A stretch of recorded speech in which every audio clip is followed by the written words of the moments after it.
आप सभी का स्वागत है। अगर आप पोर्चुगल बिजनेस के लिए जाना चाह रहे हैं तो ये वीडियो आपके लिए काफ़ी इन्फॉर्मेटिव रहेगी। इसको एंड तक ज़रूर देखें। अगर आप पोर्चुगल का बिजनेस वीज़ा लेना चाह रहे हैं तो मैं आपको बताना चाहता हूँ कि बिजनेस एक ऐसी कैटेगरी है जो थोड़ी सी रिलेटिवली ईजी है पोर्चुगल में। पोर्चुगल में बाकी कैटेगरीज टफ हो सकती हैं, खासतौर से टूरिस्ट कैटेगरी, लेकिन जब बिजनेस की बात आती है तो पोर्चुगल का बिजनेस वीज़ा इतना टफ नहीं होता। तो इसके क्या क्या क्राइटेरियाज हैं, स्टेप बाय स्टेप क्या आपको इंस्ट्रक्शंस फॉलो करने हैं, प्रोसेस क्या है, ये सारा इस वीडियो में जानेंगे। तो इसलिए इस वीडियो को एंड तक जरूर देखें, ये इसकी पहली रिक्वायरमेंट है। आधी अधूरी इन्फॉर्मेशन के साथ कभी वीजा अप्लाई ना करें, फिर आपके रिफ्यूजल के चांसेस बढ़ सकते हैं। पूरी जानकारी लें, फिर उसके बाद अच्छे से होमवर्क करके फिर आप वीजा अप्लाई करें ताकि आपके चांसेस अच्छे बने रहें। हम ये भी डिस्कस करेंगे कौन सी ऐसी चीजें जिससे वीजा के चांसेस इंप्रूव होते हैं और किन चीजों से रिफ्यूजल के चांसेस बनते हैं, जिसका आपको ध्यान रखना होगा। तो अगर आप नए दर्शक हैं इस चैनल पे, हमारे साथ अभी जुड़े हैं, तो इस चैनल को आप चाहें तो सब्सक्राइब कर सकते हैं, क्योंकि ऐसी इन्फॉर्मेटिव वीडियोस हम लोग इस चैनल पे अपलोड करते रहे हैं और आगे भी करेंगे। तो पोर्चुगल का बिजनेस वीजा स्टेप नंबर 1 है कि आप पोर्चुगल वीएफएस में जाके अपॉइंटमेंट लें। इसका लिंक आपकी स्क्रीन पे आ रहा होगा, अदरवाइज आप गूगल में जाकर भी ये लिंक देखेंगे, आपको मिल जाएगा। इस पे जाके सबसे पहले आप अपॉइंटमेंट लें, देखें आपको कौन सा डे सूट करता है।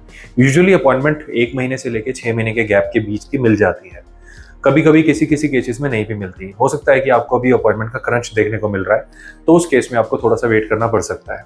अपॉइंटमेंट कंफर्म हो जाने के बाद स्टेप नंबर 2 होता है कि आप अपने सारे डॉक्यूमेंट्स को प्रिपेयर करें। तो स्टेप नंबर 2 में 2 तरीके से डॉक्यूमेंट आपके प्रिपेयर होंगे। अब जैसे कि आप बिजनेस के लिए जा रहे हैं, यानी आप अपनी कंपनी को रिप्रेजेंट कर रहे हैं, अपने बिजनेस को रिप्रेजेंट कर रहे हैं और पोर्चुगल जा रहे हैं। सेकेंड पॉइंट हो जाता है पोर्चुगल के अंदर जिस बिजनेस से, जिस कंपनी ने आपको इन्वाइट करा है, जो आपको बुला रहे हैं।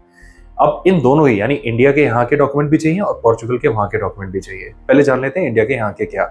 अगर आप बिजनेस ओनर हैं फिर तो ऑनरशिप डॉक्यूमेंट साथ में लगा दीजिए, जीएसटी लगा लीजिए, एमसीए का रजिस्ट्रेशन है उसको लगा सकते हैं, कोई ट्रेड लाइसेंस है उसको अटैच कर सकते हैं, और अगर आपका टीडीएस वगैरह कटता है तो उसकी डिटेल्स भी आप इसमें मेंशन कर सकते हैं।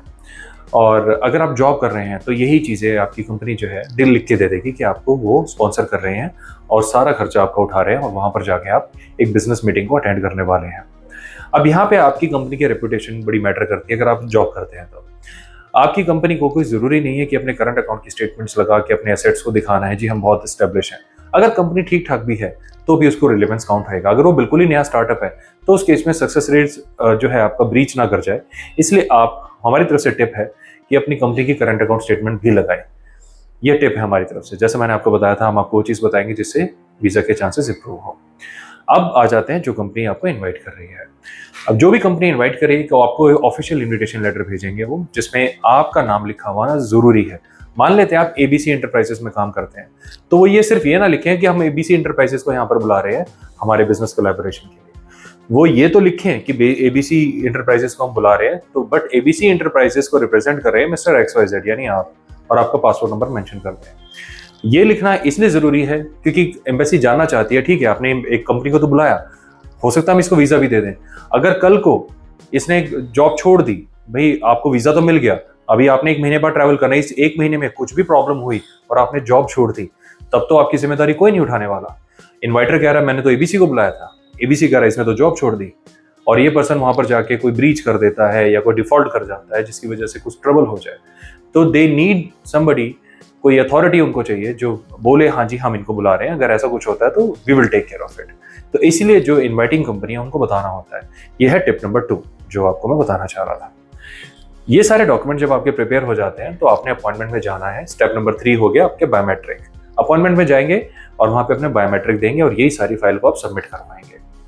जब आप ये सारी फाइल को सबमिट करवाते हैं तो उस टाइम आपको लग रहा होगा आपसे क्वेश्चन पूछे जाएंगे। ऐसा नहीं है, अगर पूछे भी जाते हैं तो बहुत ही बेसिक क्वेश्चन पूछे जाते हैं कि आप वहाँ पे किस पर्पज से जा रहे हैं, कब जाएंगे, कब आएंगे, XYZ, ये आपको पता ही होगा। और जब आप अपने डॉक्यूमेंट सबमिट करा देते हैं, लास्ट एंड फाइनल स्टेप है कि आपका जो रिजल्ट है उसका वेट। वो आपसे पूछ सकते हैं कि आपका SMS सर्विस चाहिए, कोरियर सर्विस चाहिए, वो आपका डिसीजन है। अगर आपको यस कहना आप कह सकते हैं, उसके एक्स्ट्रा चार्जेस लगते हैं वहाँ पे, और उसके बाद आपका रिजल्ट आपके पास आ जाता है। बस यही है पूरा प्रोसेस, इसके बाहर का नहीं है। जैसे मैंने आपको बताया कि पोर्चुगल का जो बिजनेस वीजा है वो रिलेटिवली ईजी है बाकी के कैटेगरीज के मुकाबले। टूरिस्ट उनका सबसे टफ है, टूरिस्ट मिलना पोर्चुगल का इज वेरी डिफिकल्ट। लेकिन ऐसा नहीं कि लोगों को मिलता नहीं, मिलता है, डेफिनेटली मिलता है, बट कम मिलता है। Business on the other hand, अगर आपके डॉक्यूमेंट जैसा हमने डिस्कस करा वो पूरे हैं तो उसको मिलने के चांसेस अच्छे हो जाते हैं। अब वो चीजें जान लेते हैं जिनकी वजह से वीजा डिक्लाइन हो सकता है। जैसा कि आपको ऑलरेडी एक इन्फॉर्मेशन में दे चुका हूँ, अगर आपकी कोई नई स्टार्टअप कंपनी है और फिर आप किसी को स्पॉन्सरशिप पे भेज रहे हैं, उस केस पे बात बनने के चांसेस बहुत कम है, तो वीज़ा डिक्लाइन हो सकता है, बल्कि हो ही जाता है।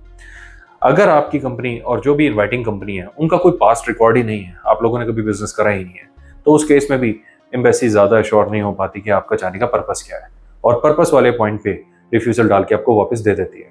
तो ऐसे केस में जिस भी कंपनी के साथ आप बिजनेस वीज़ा अपना फाइल कर रहे हैं, मेक श्योर कि आपका उस कंपनी के साथ थोड़ा बहुत हिस्टोरिकल बिजनेस ट्रेड हुआ हो, पास्ट में आपने किसी ना किसी प्रोजेक्ट में आप लोगों का इन्वॉल्वमेंट हो, या आपने उनके लिए किया हो, कुछ ना कोई प्रोजेक्ट बनाया हो, या उन्होंने आपके लिए कोई बनाया हो, कोई ना कोई लिंक होना चाहिए थोड़ा सा, जिससे आपकी हेल्प मिल जाए। अगर ऐसा कुछ है तो उसके साथ में आप यहाँ पे डॉक्यूमेंट लगा सकते हैं। थर्ड, जिस पर्सन को आप सेंड कर रहे हैं उसकी खुद की इनिशियल प्रोफाइल भी बहुत मैटर करती है। हो सकता है उस पर्सन ने थोड़े टाइम पहले पोर्चुगल का वर्क वीजा लगाया हो और वो फेल हो गया हो, उस केस में चाहे कितनी भी बड़ी कंपनी उनको स्पॉन्सर कर दे, वीजा मिलने के चांसेस कम होंगे ही होंगे। और ऐसे केस में अगर कोई मीडियम लेवल की कंपनी कर रही है तब तो वीजा मिलना नेक्स्ट टू इम्पॉसिबल हो जाता है। यानी जो पर्सन ट्रैवलर भी है, अगर उसकी खुद की प्रोफाइल बिल्कुल डैमेज्ड है, तो उसने वर्क वीजा अप्लाई कर रखा है, कहीं पर ओवर स्टे किया हुआ है, उस केस में अगर वो किसी कंपनी को ज्वाइन करते हैं और उसकी तरफ से जाने की कोशिश करते हैं, तब भी वीजा मिलने के चांसेस कुछ खास नहीं रहते, तब भी रिफ्यूजल के चांसेस बने रहते हैं। बट फिर भी नेवरदलेस ट्राई तो करना पड़ेगा। अगर आप अच्छी प्रोफाइल पे हैं, अच्छी जॉब कर रहे हैं, अच्छी सैलरी ले रहे हैं, तो आपने सर्कमस्टांसेस अपने चेंज कर दी, जिससे वीजा मिलने के चांसेस आपके बेहतर हो जाते हैं। बस दैट्स ऑल। यही है पोर्चुगल बिजनेस वीजा, जिसके लिए आप डिटेल्स मांग रहे थे। तो मुझे उम्मीद है कि इस इन्फॉर्मेशन से आपको काफ़ी हेल्प मिली होगी, काफ़ी इंसाइटफुल रही होगी। अगर आप बिजनेस वीजा के लिए हमारी असिस्टेंस चाहते हैं तो डेफिनेटली आप हमें कॉन्टैक्ट कर सकते हैं, अदरवाइज आप खुद भी कर सकते हैं। अपना समय देने के लिए धन्यवाद। Bye bye.